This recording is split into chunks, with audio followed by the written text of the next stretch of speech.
Andhra Pradesh April మాసం నుండి current affairs బిట్స్ని మనం రోజు పేపర్ వైజ్గా ఎడిటోరియల్ వైజ్గా అందిస్తాం అనుకున్నాం. అదే భాగంగా ఏప్రిల్ 1, ఏప్రిల్ 2 అయిపోయి ఏప్రిల్ 3వ తారీఖు కరెంట్ అఫైర్స్. సమాజాభివృద్ధికి కృషి చేయాలి. జస్టిస్ అబ్దుల్ నజీర్ ఆంధ్రప్రదేశ్ ప్రస్తుత గవర్నర్ గారు. ఈయన కాకినాడ కేంద్రంగా ఉన్న JNTU Jawaharlal Nehru university technical university Kakinada branch, అది హైదరాబాద్ కేంద్రంగా ఏర్పడిన జవహర్లాల్ నెహ్రూ టెక్నికల్ యూనివర్సిటీ మన హైదరాబాద్ నుంచి ఆంధ్ర ప్రాంతంలో కాకినాడ ప్రాంతానికి వచ్చింది. ఈ కాకినాడ ప్రాంతంలోనే ఎందుకు ఏర్పాటు చేశారు? దీనిని మద్రాసులో, అప్పుడు మద్రాస్ ప్రావిన్స్లో భాగంగా ఉన్న ఆంధ్ర ప్రాంతంలో తొలిసారిగా తెలుగు ప్రాంతంలో తెలుగు నేలపైన ఆ మద్రాస్ రాజ్యంలోని లేదా మద్రాస్ ప్రావిన్స్లోని మా బ్రిటిష్ వారి చేతగా తొలిసారిగా ఇదే ఇప్పుడు కాకినాడ జేఎన్టూ ఉన్న ప్రాంతంలోనే మన ఆంధ్రాలోని తెలుగు ప్రాంతంలో తొలి ఇంజనీరింగ్ కళాశాలని ప్రారంభించారు. కాబట్టి అక్కడ దాన్ని ఏర్పాటు చేశారు.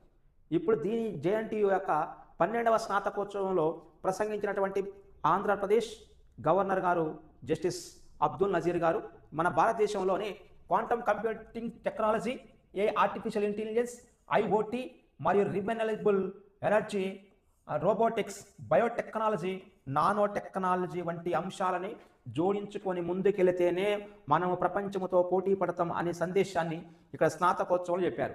అంటే ఈ స్నాతకోత్సవాలు యూనివర్సిటీలు జరుపుకుంటే దానిలో భాగంగా ఈయన ప్రపంచం యొక్క దృష్టిని చెప్పారు. ఇప్పుడు ప్రపంచంలో దృష్టి మొత్తం ప్రపంచం యొక్క నడిచే గమనాన్ని అక్కడ ఉన్న అభ్యర్థులకి బోధించి ఏర్పాటు చేశారు అబ్దుల్ నజీర్ గారు. కేంద్రం ఏర్పాటు చేయండి. యాక్చువల్గా మంత్రి దుర్గేష్, ఆంధ్రప్రదేశ్ పర్యాటక సాంస్కృతిక శాఖ మంత్రిగా ఉన్న దుర్గేష్ ఆంధ్రప్రదేశ్లోని ఢిల్లీలో ఉన్న కేంద్ర సాహిత్య అకాడమీకి సంబంధించినటువంటి ఒక బ్రాంచ్ని మా తెలుగు ప్రాంతంలో కూడా ఏర్పాటు చేయండి అని చెప్తున్నాడు. అలాగనే లలిత కళలకు సంబంధించిన అధ్యయన కేంద్రాన్ని రాజమండ్రిలో ఏర్పాటు చేయండి అంటున్నాడు. అలా ఇది ఎందుకు ఈ ఒక వాదన వచ్చిందంటే, మన కేంద్ర సాహిత్య అకాడమీ వాళ్ళు ఉత్తర భారతదేశంలో 8 రాష్ట్రాలు, 8 కేంద్రపాలిత ప్రాంతాల్లో ఉన్న అన్ని సాంస్కృతిక అంశాల మొత్తాన్ని వాళ్ళు డీల్ చేస్తూ ఉంటారు. ఈ డీల్ చేసే క్రమంలో ఆ ఏపీలోని సాహిత్య అకాడమీ యొక్క రీజనల్ సెంటర్ని, ప్రాంతీయ కేంద్రాన్ని ఎక్కడో ఢిల్లీలో, ఇట మనం భారతదేశ పట్టణం చూసుకుంటే ఇక్కడ ఢిల్లీలో ఉన్నటువంటి కేంద్ర సాహిత్య అకాడమీ ఇక ఈ అధ్యయన కేంద్రానికి వెళ్ళి మన రీసెర్చ్ చేయడం కంటే ఇక్కడ భారతదేశంలోనే తెలంగాణ రాష్ట్రం, ఆంధ్రప్రదేశ్, కర్ణాటక, తమిళనాడు, కేరళ, పాండిచ్చేరి, ఇటు లక్షద్వీపులు, ఇటు అండమాన్ నికోబార్ దీవులు ఉంటాయి. ఇలా 3 కేంద్రపాలిత ప్రాంతాలు, 5 రాష్ట్రాలు ఉన్నాయి. వీటికి ఆంధ్రప్రదేశ్ కేంద్రంగా ఒక సాహిత్య అకాడమీ అధ్యయన కేంద్రం ఏర్పాటు చేయండి అంటున్నారు. ఇది దక్షిణ భారతదేశ భాషలకు సంబంధించి, ఇక్కడ సాంస్కృతిక, సంస్కృత, నెక్స్ట్ ఆ కల్చర్ సంబంధించి, అన్ని కళలకు సంబంధించి చెన్నై కేంద్రంగా ప్రాంతీయ అధ్యయన కేంద్రాలు కొన్ని ఉన్నాయి. వాళ్ళు పట్టుబడి తెచ్చుకున్నారు. వాళ్ళకి ఎంపీలు కూడా ఎక్కువ ఉన్నారు కాబట్టి తెచ్చుకోవచ్చు. మన ఉమ్మడి రాష్ట్రం ఉంటే హైదరాబాద్లో అట్టే వచ్చాయి. గతంలోని 42 ఎంపీ సీట్లు ఉన్నాయి కాబట్టి ఎక్కువ ప్రియారిటీ ఉండేది. ఇలా కేంద్ర సాహిత్య అకాడమీ కేంద్రంగా మన ఆంధ్రప్రదేశ్లో ఒక రీజనల్ సెంటర్ని ఏర్పాటు చేయాలి. తెలుగు సాహిత్య పరిరక్షణకు, కవుల వారసత్వాన్ని కొనసాగించేందుకు తోడ్పడాలని రాష్ట్ర పర్యాటక సాంస్కృతిక శాఖ మంత్రి గారు కందులు దుర్గేష్ చెప్పారు. అయితేనా ఢిల్లీలో గురువారం కేంద్ర పర్యాటక సాంస్కృతిక మంత్రి అయిన గజేంద్ర సింగ్ షేకావత్ను కలిసి మన ఆంధ్రప్రదేశ్లో వస్తున్న ప్రాజెక్టులు, నిధులపై చర్చించారు. ఈ సందర్భంగా విశాఖపట్నం కేంద్రంగా లలిత కళా అకాడమీని ఏర్పాటు చేయాలి. అది కూడా ప్రాంతీయ, ఆల్రెడీ భారతదేశంలో లలిత కళా అకాడమీ ఢిల్లీ కేంద్రంగా ఉంటుంది. ప్రాంతీయ కేంద్రం కొన్ని చెన్నైలో ఏర్పాటు చేశారు. అయితే విశాఖపట్నం కేంద్రంగా లలిత కళా అకాడమీ ప్రాంతీయ కేంద్రాన్ని, రాజమండ్రిలో నేషనల్ స్కూల్ ఆఫ్ డ్రామాని ఏర్పాటు చేయాలంట. ఇక్కడ national school of drama Rajahmundry, Vizag కేంద్రంగా లలిత కళా అకాడమీని ప్రాంతీయంగా ఏర్పాటు చేయాలని ఒక మెమోరాండం ఇచ్చారు మన ఆంధ్రప్రదేశ్ సాంస్కృతిక శాఖ మంత్రి.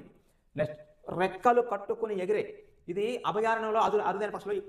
మన భారతదేశంలోని గోదావరి నది మైదానంలోనికి ప్రవేశించే పోలవరం కంటే ముందుగా భద్రాచలం నుంచి పోలవరానికి 2 వైపుల ఏలూరు జిల్లా మరియు ఇప్పుడు కొత్తగా వచ్చినటువంటి పోలవరం జిల్లాలో ఉన్న స్థానికంగా ఉన్న పక్షులు, జంతువులు, వృక్షాలు వీటన్నిటిని కలిపి ఒక అభయ అరణ్యం తయారు చేశారు.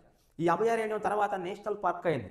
ప్రజెంట్ ఆంధ్రప్రదేశ్లోని జాతీయ పార్కుగా ఉన్న పాపికొండల ప్రాంతంలో పక్షుల యొక్క లెక్క తీసి అక్కడ నూతనంగా పక్షి కేంద్రాలని ఏర్పాటు చేయడానికి కాన్సెప్ట్తో ఉన్నారు. ఇప్పుడు గోదావరి పరివాహక ప్రాంతంలో ఇటు గోదావరికి ఎడమ కుడి వైపున ఏలూరు మరియు పోలవరం జిల్లాలో స్థానికంగా ఉన్న పక్షు జాతులో 200 రకాలు ఉన్నాయి. ఈ 200 రకాలని వీళ్ళు మొత్తం దానిని రంపచోడవరం, దేవీపట్నం, విఆర్పురం మండలాల్లో పాపికొండల అభయారణ్యం విస్తరించి ఉన్న ప్రాంతాన్ని మొత్తాన్ని వీళ్ళు చర్చించి పరిశోధించి అక్కడ ఈ పాపికొండల అభయారణ్యంలో పక్షుల యొక్క సంఖ్య బలాన్ని బట్టి వాటి రకాలను బట్టి వాటి నీటి కొంగలుగా ఉన్నాయా, చెట్ల మీదనే ఉంటాయా, లేదా గుహల్లో రాతి గుహల్లో ఉంటున్నాయా అని వాటి యొక్క జీవన విధానాన్ని పరీక్షించి ఒక నివేదిక తయారు చేశారు. రానున్న కాలంలోని ఈ యొక్క పక్షి అభయారణ్యంగా ఏర్పడిద్ది, బయోడైవర్సిటీ ఆధారంగా దీన్ని ఏర్పాటు చేయాలని ఒక కాన్సెప్ట్కి వచ్చారు. ఇప్పుడు ప్రజెంట్ పాపికొండలు జాతీయ పార్కు పోలవరం జిల్లా, ఏలూరు జిల్లా మధ్యగా మన గోదావరి జిల్లాకి అటు ఇటుగా నిర్మితమై ఉంటుంది. దాన్ని బేస్ చేసుకొని సర్వే చేశారు నేను ఈ మధ్యన. అయితే ఇక్కడ రంపచోడవరం కేంద్రంగా ఏర్పాటు చేసే అవకాశం ఉందని ఒక వార్త రాశారు. నెక్స్ట్ ఏకసభ్య కమిటీ గడువు పొడిగింపు. టీటీడీ తిరుమల తిరుపతి దేవస్థానం లడ్డూ వ్యవహారంలో రిటైర్డ్ ఐఏఎస్ అధికారి దినేష్ కుమార్ యొక్క ఆధీనంలో ఏకసభ్య కమిషన్ని గతంలోని ఈ సంవత్సరం ఫిబ్రవరి నెలలో ఏర్పాటు చేస్తే దాని యొక్క గడువుని కొంతకాలం ఇస్తే ఆ గడువు యొక్క కాలము ఫిబ్రవరి 20న ఏకసభ్య కమిటీ ఏర్పాటు చేసి 45 రోజులు నివేదిక ఇవ్వని చెబితే కల్తీ లడ్డూలో నెయ్యి కలిసిందా, ఇంకా ఏమైనా కలిసినాయా, మారక ద్రవ్యాలు లేదంటే తినకుండా పదార్థాలు ఏమన్నా స్వచ్ఛత లేని పదార్థాలు ఏమన్నా కలిసినాయి అని చెప్పి కల్తీ నెయ్యి వ్యవహారంలో ఈ దినేష్ కుమార్ గారి ఆధ్వర్యంలో కమిటీ చేశారు. ఆ టీటీడీ లడ్డు వ్యవహారంలో కమిటీ. అయితే ఇక్కడ టీటీడీ లడ్డు వ్యవహారం, కల్తీ లడ్డు వ్యవహారంలో ఈ కమిటీ చేసినటువంటి దినేష్ కుమార్ గారు ఆ నివేదిక సరిగా లేదని మళ్ళీ దాన్ని పొడిగించారు. ఇంకా అంటే సరిగా పూర్తి స్థాయిలోని దానిని ఈయన ఫాలోఅప్ చేయలేదని పొడిగించారు. హైదరాబాద్ అంటే కల్తీ కళ్ళు, హైదరాబాద్ అంటే కల్తీ ఆహారము, ఆంధ్రప్రదేశ్ అంటే కల్తీ లడ్డుగా తయారైంది. ఇది తమిళనాడు, కేరళ లాంటి రాష్ట్రాలు అయితే ఆహార విషయంలో అంటే జాతీయ స్థాయిలో ఉన్న ఫుడ్ అండ్ సేఫ్టీ విషయంలో ఆ రెండు రాష్ట్రాలు ముందుంటాయి. ఇదే విషయాన్ని పోయినసారి తెలంగాణ గ్రూపులు అడిగిండు. భారతదేశంలోనే ఆహారం కల్తీ విషయంలో పర్ఫెక్ట్గా జాతీయ స్థాయిలోని ఫుడ్ అండ్ సేఫ్టీ రూల్స్ని పాటించేటువంటి రాష్ట్రాల్లో మొదటి స్థానంలో ఉంది ఎవరు? కేరళ. అప్పుడు అటు వచ్చింది క్వశ్చన్. అది ఇప్పుడు ఉండొచ్చు, ఉండకపోవచ్చు. ఇప్పుడు కర్ణాటక కూడా కొన్ని చర్యలు తీసుకుంటుందా ఆటోమేటిక్గా, తమిళనాడు కూడా ముందే ఉంటుంది అన్నట్లు. నెక్స్ట్ కోకో జీడిపప్పులకు గ్లోబల్ బ్రాండ్గా ఏపీ ఉంటుంది. 2030 నాటికల్లా మన ప్రపంచంలోనికి మొత్తానికి కోకో, ఏలూరు కేంద్రంగా కోకోని, జీడిపప్పుని మన శ్రీకాకుళం కేంద్రంగా ఏర్పాటు చేయాలనే కాన్సెప్ట్తో ఉన్నారు.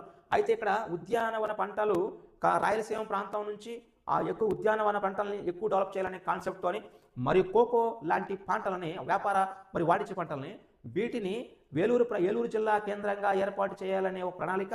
జీడిపప్పు లాంటి ఆహార వాణిజ్య పంటని మన ఉత్తరాంధ్రలో ఉన్న శ్రీకాకుళం, విజయనగరం కేంద్రంగా ఏర్పాటు చేయాలని ఇటీవల డాక్టర్ వైఎస్ఆర్ ఉద్యానవన విశ్వవిద్యాలయంలో నివేదిక ఇచ్చారు. ఆ నివేదిక ప్రకారం రాయలసీమను హార్టికల్చర్ మొత్తానికి హబ్బుగా ఉండాలి. అది పండ్లు అవి మొత్తం. నెక్స్ట్ ఏలూరుని ఆ కోకో జిల్లా హబ్బుగా ప్రభుత్వం ప్రకటించింది, ఆల్రెడీ ప్రకటించే ఉంది. దీనిని ఇక నెక్స్ట్ జీడిపప్పు, కోకో విషయంలో కూడా ముందు తీసుకెళ్లాలనే కాన్సెప్ట్తో ఉన్నారు. ఇలా జాతీయ స్థాయిలో ఐకార్ అంటే Indian council of agriculture research యొక్క డైరెక్టర్ జనరల్గా మంగీలాల్ జాట్ ఆయన యొక్క ఆధ్వర్యంలోని వీళ్ళు వెళ్ళి కలిశారు. మాకు కొద్ది సాయం చేయండి, జాతీయ వ్యవసాయ పరిశోధన శాఖ వారు మా సాయం చేస్తే మేము యొక్క హార్టికల్చర్ విషయంలో, కోకో విషయంలో ముందుకెళ్తామని చెప్పారు. ఇప్పుడు ఎగ్జామినేషన్ పరంగా కావాల్సింది Rayalaseema horticulture hub, Eluru cocoa hub. మరి 2030 నాటికల్లా భారతదేశంలోని ఆంధ్రప్రదేశ్ కోకో మరియు జీడిపప్పులోని అగ్రగామిగా నిలవాలనుకుంది. జాతీయ వ్యవసాయ పరిశోధన మండలి యొక్క director general doctor Mangilal Jat. ఇక్కడ 5 క్వశ్చన్లు ఉన్నాయి. నెక్స్ట్ చేనేత కార్మికుల సమస్యల పరిష్కారానికి టోల్ ఫ్రీ నెంబర్ని ఇటీవల కొత్తగా నిన్న ఏప్రిల్ 1వ తారీఖు నుంచి 2026 నుంచి మన ఆంధ్రప్రదేశ్ వ్యాప్తంగా ఒక 200 యూనిట్లు ఒక వర్గం వారికి, 500 యూనిట్లు ఒక వర్గం వారికి. వీళ్ళేమో పవర్ లూములు, వీళ్ళేమో మరమగ్గాలు, చేనేత మగ్గాలు. వీళ్ళు పవర్ లూమ్స్. అట్లా చేనేత మగ్గాల వాళ్ళకేమో 200 యూనిట్లు ఒక నెలకు ఉచితంగా ఇస్తున్నారు. మరియు పవర్ లూమ్ వారికి 500 యూనిట్లు ఒక నెలకి కరెంట్ ఫ్రీగా ఇస్తున్నారు. కాబట్టి వీటిలో ఫ్రీగా ఇచ్చే క్రమంలో కానీ, నేతన్నలకి ఇచ్చే పెన్షన్ విషయంలో, ఎన్టీఆర్ భరోసా పెన్షన్ విషయంలో కానీ ఏమైనా సమస్యలు ఉంటే వాటిని వెంటనే మీరు మన ఆంధ్రప్రదేశ్ యొక్క చేనేత జౌళి శాఖలో ఒక కమిషన్ కార్యాలయం ఉంటుంది. దానికి 1100కి ఫోన్ చేస్తే ఆటోమేటిక్గా వాళ్ళు వచ్చి మీకు 200 యూనిట్ కరెంటుకు అర్హులా, లేదా 500 యూనిట్లు ఉచిత యూనిట్కి అర్హులా, మరి మీరు ఎన్టీఆర్ భరోసా నేతన్న పెన్షన్కి అర్హులా అని ఇటువంటి మొత్తాన్ని చర్చించి మీ సమస్యకు పరిష్కారం ఇస్తారని అక్కడ మన జౌళి శాఖ నిర్ణయించింది. దీన్ని బట్టి ఆటోమేటిక్గా నిన్న ఏప్రిల్ 1వ తారీఖు నుంచి రాష్ట్ర వ్యాప్తంగా ఈ యొక్క జౌళి చేనేత విషయంలో ముందుకెళ్ళింది రాష్ట్ర ప్రభుత్వం. బాల హక్కులకు విఘాతం కలిగిస్తే కఠిన చర్యలు. కమిషన్ చైర్మన్ వేటూరి బాల హక్కుల విషయంలో విఘాతం కలిగిస్తే బాల హక్కుల పరిరక్షణ సమితి ఆ పరిరక్షణ యొక్క కమిటీ యొక్క కమిషన్గా చైర్మన్ వేటుకూరి వివిఎస్ సత్యనారాయణ రాజు ఇటీవల నియమితులయ్యారు. ఆయన 2026 సంవత్సరం నుంచి మరొక 3 సంవత్సరాల పాటు ఆంధ్రప్రదేశ్ యొక్క బాల హక్కులకు పరిరక్షణ కోసం ఒక కమిషన్ ఏర్పాటు చేస్తే ఆ కమిషన్ చైర్మన్గా వేటుకూరి ఏవిఎస్ సూర్యనారాయణ రాజు. ఏవిఎస్ సూర్యనారాయణ రాజు కీలక అంటే విశాఖ డివిజన్లోకి పలాస మరియు ఇచ్చాపురం సెక్షన్స్, కొన్ని డివిజన్లో రైల్వేలో జోన్స్ ఉంటాయి. రైల్వేలో యాక్చువల్గా రైల్వే మొత్తం తీసుకుంటే ఇలా రైల్వే అనే ఒక శాఖ ఉంటే దానిలోని జోన్లు లేదా మండలాలు ఉంటాయి. జోన్ లేదా మండలం. ఈ జోన్ యొక్క మండలంలోనే మళ్ళీ ఆ డివిజన్స్ ఉంటాయి. ఈ డివిజన్లోనే సెక్షన్స్ ఉంటాయి. ఈ సెక్షన్ల తర్వాత ఉండే ఏమో స్టేషన్స్ ఉంటాయి. అలా ఒకదానికొకటి డివైడ్ అయిపోతుంటుంది అన్నమాట ఊర్లో సెక్షన్స్. అలా ఇప్పుడు భారతదేశంలో ఒకటే రైల్వేగా ఉంటే దీనిలోని ఇటీవల కాలంలో ఒక 18 దాకా జోన్లు మండలాలు ఏర్పాటు చేశారు. ఇక అది గెజిట్ పూర్తి స్థాయిని బట్టి మనకి నెంబర్ అనేది 18, 19గా ఉంటుంది. నెక్స్ట్ డివిజన్స్ కూడా దీన్ని జోన్లలో మళ్ళీ డివిజన్స్ 4, 5, 2, 3, 1 చేస్తారు. ఆ డివిజన్లలో మళ్ళీ సెక్షన్లు చేస్తుంటారు. అలా విశాఖ కేంద్రంగా ఏర్పడిన దక్షిణ కోస్తా రైల్వే జోన్, భారతదేశంలో దక్షిణ కోస్తా రైల్వే జోన్ అంటే సౌత్ కోస్టల్ రైల్వే జోన్. అది అంతకుముందు ఇది ఈస్ట్ కోస్ట్ రైల్వే జోన్లో ఉండేది. ఈస్ట్ కోస్ట్ తూర్పు తీర రైల్వేలో ఉన్న దానిని దక్షిణ కోస్తాగా మాది ఉత్తర కోస్తా దక్షిణ కోస్తా మార్చారు. అది ఈస్ట్ కోస్ట్గా ఉండేది, తూర్పు కోస్ట్గా ఉండేది వరకు. అసలు ఇది భువనేశ్వర్ కేంద్రంగా ఈస్ట్ కోస్ట్ రైల్వే ఒడిశా కేంద్రంగా ఉండేది భువనేశ్వర్. ఇప్పుడు ఈ యొక్క సౌత్ కోస్ట్ దక్షిణ కోస్తా రైల్వే జోను విశాఖ కేంద్రంగా ఏర్పాటు చేయడం జరిగింది. ఇటీవల కాలంలో విభజన చట్టం ప్రకారం వాళ్ళకి రైల్వే జోన్ ఇస్తానని, సికింద్రాబాద్ రైల్వే జోన్ నిలబెట్టి మీకు ఇస్తామని చెప్పి అప్పుడు ఇచ్చారు. అయితే ఇది ఆంధ్రప్రదేశ్లో ఉన్న పలాస ఇచ్చాపురం సెక్షన్ ఇప్పటి వరకు ఒడిశా రాష్ట్రంలోని కుర్దా డివిజన్లో ఉంది. ఈ కుర్దా డివిజన్ నుంచి ఇప్పుడు ఈ దక్షిణ కోస్తా డివిజన్లో ఉన్న ఇచ్చాపురం పలాస సెక్షన్ని కుర్దా డివిజన్ నుంచి మరలా తూర్పు కోస్తాకి మార్చారు. ఈ తూర్పు కోస్తా ఇప్పుడు విశాఖపట్నం కేంద్రంగా అది తన కార్యకలాపాలు ప్రారంభించింది. ఇప్పుడు భారతదేశంలో విశాఖపట్నం కూడా ఒక రైల్వే డివిజన్గా వెలుగొందుతోంది. జేఎన్టీయూ స్నాతకోత్సవంలో అబ్దుల్ నజీర్ గారు అయితే ఇక్కడ కావాల్సింది ఆంధ్రప్రదేశ్ను ఆసియాలోనే ఒక డీప్ టెక్నాలజీ రీసెర్చ్ హబ్గా మారుస్తామని రాష్ట్ర గవర్నర్ అబ్దుల్ నజీర్ పేర్కొన్నారు. ఆ Kakinada జేఎన్టీయూలో vice chancellor VSRK Prasad అధ్యక్షతన 12వ స్నాతకోత్సవం జరిగింది. ఈ స్నాతకోత్సవంలోని అంటే యాక్చువల్గా గతంలోని హైదరాబాదులో ఉస్మానియా విశ్వవిద్యాలయంలో ప్రారంభమైనటువంటి శాంతా బయోటిక్స్ పరిశోధన యొక్క మూలాలు వల్ల ఇప్పుడు ప్రపంచవ్యాప్తంగా అక్కడికి వెళ్ళిన అంటే విశ్వవిద్యాలయాలు అనేవి రీసెర్చ్కి ప్రామాణికంగా ప్రముఖంగా అక్కడ బేస్గా పనిచేస్తే అదే కాన్సెప్ట్తోని గతంలోని ఉస్మానియా యూనివర్సిటీలో చదువుకునే టైంలోని శాంతా బయోటిక్స్ని స్థాపించే ముందుగా మేము పడ్డటువంటి విషయాల్ని వీళ్ళు తీసుకున్నటువంటి కష్ట నష్టాలని రీసెర్చ్ అనాలిసిస్ని మొత్తాన్ని ఆ శాంతా బయోటిక్స్ సంబంధించినటువంటి ఆ యొక్క మెయిన్ వరప్రసాద్ రెడ్డి, శాంతా బయోటిక్స్ వ్యవస్థాపకుడు వరప్రసాద్ రెడ్డి వివరించారు. ఆయనకి ఆ శాంతా బయోటిక్స్ వ్యవస్థాపకుడు వరప్రసాద్ రెడ్డికి గౌరవ డాక్టరేట్ కూడా ప్రదానం చేశారు. అది జేఎన్టీయూ కాకినాడ కేంద్రంగా ఉన్న దానిలో అంటే ఈ యొక్క గౌరవ డాక్టరేట్ని సైన్స్ రంగంలో, సామాజిక రంగంలో, సంస్కృతి రంగంలో కృషి చేసిన వారికి అలా ప్రదానం చేస్తూ ఉంటారు. ఈ శాంతా బయోటిక్స్ వ్యవస్థాపకుడు వరప్రసాద్ రెడ్డి గతంలోని ఇది కానిస్టేబుల్ ఎగ్జామ్లో శాంతా బయోటిక్స్ స్థాపకులు ఎవరైనా ఇచ్చిండు అది 2 రాష్ట్రాల్లో ఇచ్చేవాడు అనమాట. తర్వాత సూక్ష్మ సేద్య విధానం అమల్లో ఏపీ, ఆంధ్రప్రదేశ్ దేశంలో మొదటి స్థానం నిలిచింది. సూక్ష్మ సేద్యము అంటే చిన్న నీటి పారుదల విషయంలోని ఇది మొత్తం వ్యయము 1232 కోట్లు అయితే కేంద్ర రాష్ట్రాల రాయితీ 1030 కోట్లు. అది రైతుల వాటాగా జస్ట్ 202 కోట్లతోని ఈ ప్రాజెక్టుని ప్రారంభించారు. కేంద్ర రాష్ట్ర వాటాలు ఎక్కువగా ఉన్నాయి, సబ్సిడీ కేవలం ఎక్కువ ఇచ్చారు, రైతుల నుంచి తక్కువ వసూలు చేశారు. ఇలా ఆంధ్రప్రదేశ్ సూక్ష్మ సేద్యము విధానంలోని దేశంలో మొదటి స్థానంలో ఉంది. ఆ రాష్ట్ర వ్యాప్తంగా 2025-26 సంవత్సరంలోని 3.15 లక్షల ఎకరాల్లో సూక్ష్మ సేద్యం అమలు చేశారు. మొత్తం 1,08,143 మంది రైతులకు లబ్ధి చేకూరింది. అయితే గుజరాత్లోని ఇది కేవలం 2 లక్షలన్నరే, తమిళనాడులో 2 లక్షలన్నరే, రాజస్థాన్లో 2 లక్షలన్నర కంటే తక్కువ. అవి తర్వాత 1వ స్థానంలోని 3,15,000 ఎకరాలకి సూక్ష్మ సేద్యాన్ని ఇచ్చి భారతదేశంలో ఆంధ్రప్రదేశ్ 1వ స్థానంలో ఉంది. గుజరాత్ 2, తమిళనాడు 3, రాజస్థాన్ 4వ స్థానంలో ఉన్నాయి. సూక్ష్మ సేద్యంలో భారతదేశంలో 28 రాష్ట్రాల్లో ఆంధ్రప్రదేశ్ 3.15 లక్షల ఎకరాలకి సూక్ష్మ సేద్యం ద్వారా నీరు ఇచ్చి అది దాదాపు 1 లక్ష మంది అంటే ఎకరాలేమో 3.15 లక్షల ఎకరాలు, రైతుల సంఖ్య 1,08,143 మంది రైతులకు ఇచ్చింది. ఇట సాగు చేసిన ప్రధాన పంటలు సూక్ష్మ సేద్యంలో టమాటా, ఆయిల్ ఫామ్, మిరప, మామిడి, బత్తాయి, అరటి, కొబ్బరి, దానిమ్మ, ఉల్లి, వేరుశెనగ, మొక్కజొన్న, పత్తి, పప్పు ధాన్యాలు పంటలు ఇలా తీసుకున్నారు. ఈ యొక్క పంటలకి ఎక్కువగా ఈ 3.15 లక్షల సూక్ష్మ ఎకరాల్లోని ఈ పంటలను పండించారు. ఎస్సీ ఎస్టీ రైతులకు కేంద్రము 55% రాయితీ ఇవ్వగా రాష్ట్ర ప్రభుత్వం 100% చొప్పున అమలు చేసిందంట. అయితే యాక్చువల్గా 55% కేంద్ర ప్రభుత్వం ఇస్తే మిగతా 45% ఆంధ్రప్రదేశ్ ప్రభుత్వమే పెట్టుకొని 100% పూర్తిగా వాళ్ళకి ఈ పంటల విషయంలో సూక్ష్మ సేద్యాన్ని అమర్చి పెట్టారు. చిన్న సన్నకారు రైతులు, ఈ చిన్న స్మాల్ అండ్ మార్జినల్ ఫార్మర్స్, చిన్న సన్నకారు రైతులు కేంద్రము 55% రాయితీ ఇచ్చింది.